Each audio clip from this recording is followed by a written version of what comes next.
काथी के कुदारी बाटे काथी लागल बेट जी। काथी के कुदारी बाटे काथी लागल बेट जी। माटी कोड़े चलली बुआ बाबा की खेत जी। माटी कोड़े चलली बुआ सोन के कुदारी बाटे रूपे लागल बेट जी। सोन के कुदारी बाटे रूपे लागल बेट जी। माटी कोड़े चलली बुआ बाबा की खेत जी। माटी कोड़े चलली बुआ मटिया ही कोड़ी बुआ डाली में उठावे जी।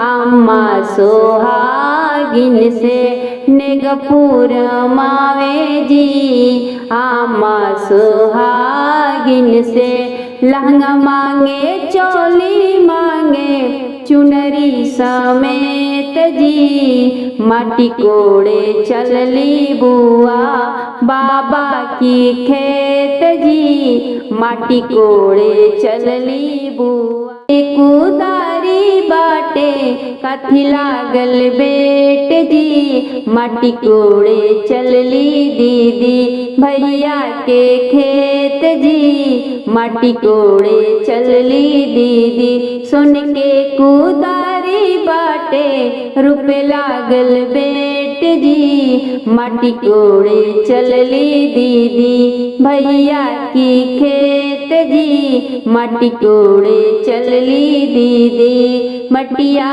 ही कोड़ी दीदी डाली में उठावे जी।